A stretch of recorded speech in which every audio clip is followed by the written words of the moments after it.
Here's how I first encountered a new German combat vehicle we nicknamed the Wasp.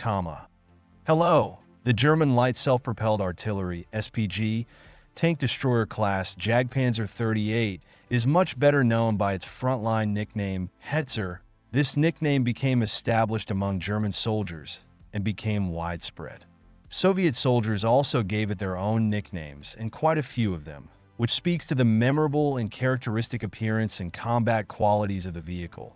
Some of these nicknames hinted at the specific shape of the self-propelled gun's hull, coffin, cleaver, or chisel, emphasizing its angularity and small size for its harmfulness and small dimensions, which made it difficult to detect and dangerous. It was called Laos in some front sectors. The most common name became Wasp, and this is no coincidence because it could sting very painfully and unexpectedly, causing significant damage to the enemy. The well-known Russian historian and expert on armored vehicles, Mikhail Svyrin, considers this inexpensive, compact, and mobile vehicle to be a true masterpiece of German tank building, recognizing its high combat qualities at a relatively low cost. Many other researchers share this opinion, arguing that if it had appeared on the battlefield a little earlier, it could have significantly changed the course of the entire Second World War, thanks to its efficiency and mass production. Why did this small vehicle cause so much admiration and concern? How did this unusual SPG appear, becoming such a significant participant in the fighting? The self-propelled gun was designed based on the Czech PZPFW-38 tank, which was famous for its successful and reliable suspension, providing smooth running and good cross-country capability. However, the basic chassis was seriously redesigned. The self-propelled gun became much wider and received reinforced armor, so that only some components and assemblies were used from the original design. From its 75mm Pak 39 has gun with a barrel length of 43 calibers.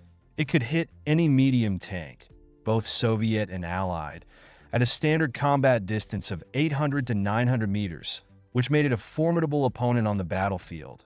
At the same time, it itself had sufficiently thick frontal armor, 60mm, installed at an angle of 60 degrees, which significantly increased its protection against enemy fire.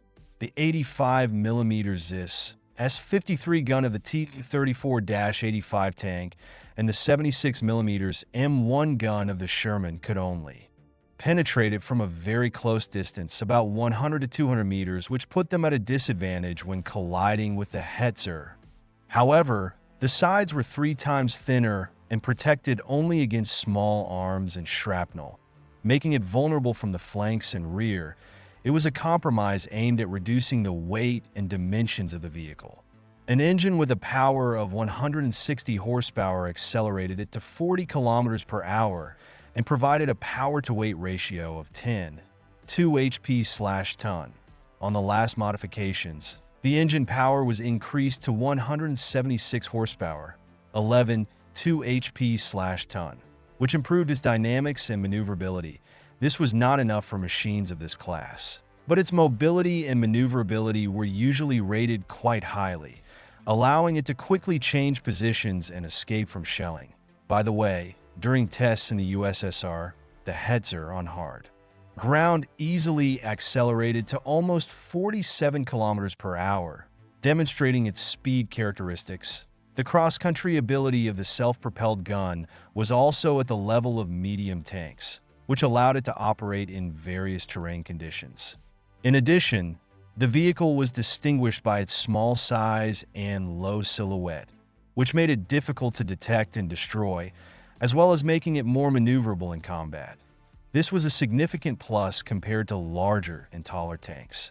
Unfortunately, it was too late for the Reich leadership to realize that with the numerical superiority of Soviet and Allied armored vehicles, they needed not huge monsters capable of destroying everything, but expensive and difficult to produce and maintain, but cheap and suitable for mass production, mobile tank destroyers of small size, capable of effectively fighting enemy tanks. Please subscribe to our channel and give it a thumbs up to hear many more interesting stories about World War II and the opinions of all participants about various events, so that you can form your own opinion about these events.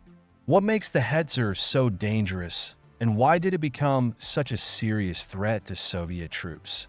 The production of Hetzer lasted only a year, from April 1944 to April 1945, but even in this short period, they managed to play a noticeable role on the front.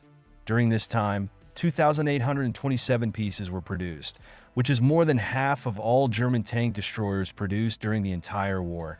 They were mainly used on the Eastern Front, where their combat qualities were fully manifested. As of April 1945, out of 4,000 units of German armored vehicles on the Soviet-German front, almost a quarter were Hetzer, which speaks of their mass production and significance for the German army in the final stage of the war. The main tactics of this self-propelled gun was firing from ambush, from cover, with a quick change of position, which made it a very dangerous opponent. It was quite difficult to detect it, thanks to its low silhouette and small size, and it often managed to knock out several tanks before the enemy began to understand what was happening and where the fire was coming from, which led to significant losses. Guards Captain Maslenikov told about his first encounter with the Hetzer in his memoirs. His battalion was moving in a column a few kilometers from the front line when it suddenly ran into an ambush. Suddenly, the lead tank burst into flames like a match, and immediately the second vehicle was hit, which caused panic and confusion among the Soviet tank crews. It was impossible to determine where the fire was coming from, as the Hetzers were well camouflaged, before they noticed three small, coffin-like self-propelled guns. They lost two more vehicles, which emphasizes the unexpectedness and effectiveness of the enemy's attack. But it's not enough just to detect it. You also need to hit it, which turned out to be extremely difficult. It seemed that for the 7 remaining tanks with their 85mm guns, this would not be particularly difficult, but this was far from the case. The Hetzers hid behind stone fences and, popping up in different places after a shot, disappeared again, which made them practically invulnerable to return fire. After a half-hour duel on the outskirts of the village, 4 burnout Soviet tanks remained, half a kilometer from which one knocked-out coffin with open hatches stood frozen. This is how I first encountered a new German combat vehicle, which we called the Wasp, and which I consider the best among German self-propelled guns, at least of those that I had to deal with. It's good that it appeared only at the end of the war and did not have time to cause much trouble, the veteran recalls, emphasizing the danger and effectiveness of this vehicle on the battlefield. In general, after a series of improvised anti-tank SPGs based on obsolete tanks, which were not distinguished by high efficiency and reliability, the Hitlerites finally managed to create a successful combat vehicle that met the requirements of wartime, while maintaining the low cost and high firepower of the entire Martyr family. It got rid of their shortcomings, such as a high silhouette, an open cabin, and weak protection, which made it more effective and survivable on the battlefield. Weaknesses of the Hetzer and their impact on its combat effectiveness. Of course, it had its own shortcomings, like any combat vehicle, which limited its capabilities and made it vulnerable in certain situations. The rather cramped fighting compartment created inconvenience for the crew and reduced their effectiveness in prolonged battles. Overloading the front rollers led to increased wear on the chassis.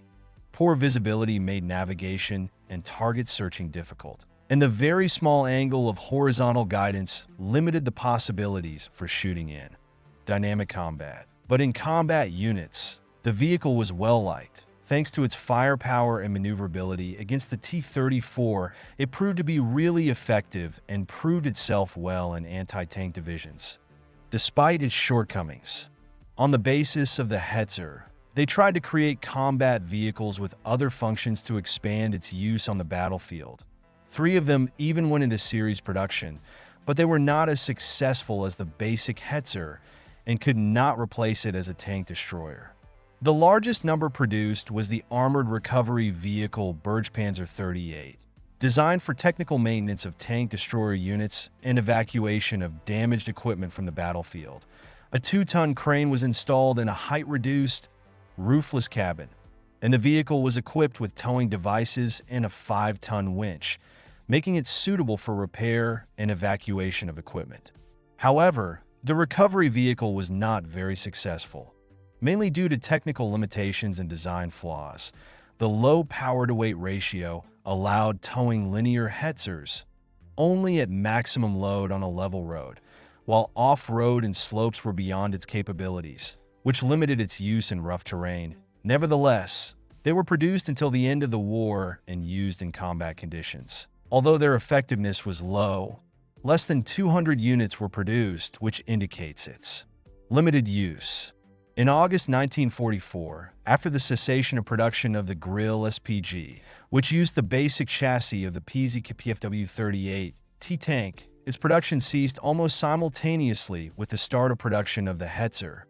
They tried to install the 150mm SIG-33 gun on the chassis of the new anti-tank self-propelled gun to create a self-propelled howitzer.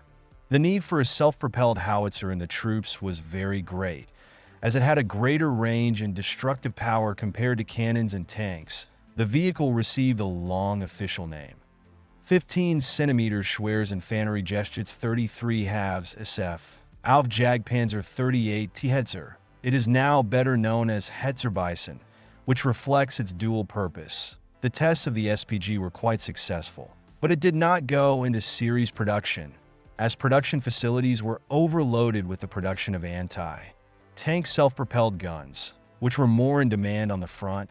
The BMM and Skoda plants were overloaded with the production of anti-tank self-propelled guns.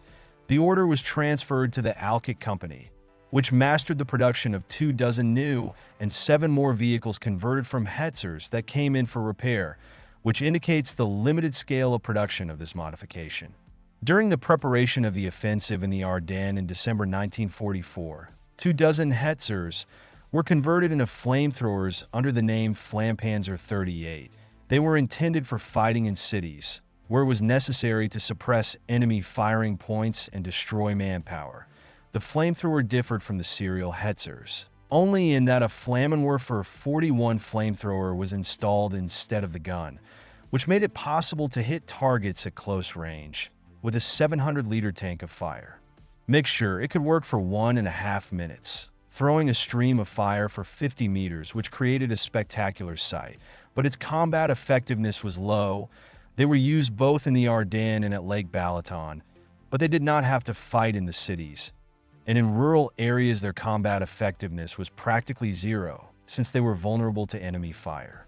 In early 1945, one of the captured Hetzers was tested together with a similar SPG Su-57B developed at the Gorky plant to assess its combat qualities and capabilities. In general, preference was given to the Soviet self-propelled gun, as it was better adapted to the conditions of combat on the Eastern Front. The only advantage of the German machine was considered to be the presence of a remotely controlled machine gun on the roof of the cabin, which made it possible to fire at enemy infantry without endangering the crew. Nevertheless, the very idea of such machines was appreciated, which was written in the conclusion of the report, recognizing their effectiveness in modern warfare. Thus, the German tank building experience shows that the use of small-sized turretless tanks in modern warfare has fully justified itself. Goodbye. We were glad to see you on our channel and hope you found it interesting to learn about this vehicle. Don't forget to leave comments, like, and subscribe to the channel so you don't miss new interesting videos about military technology and history.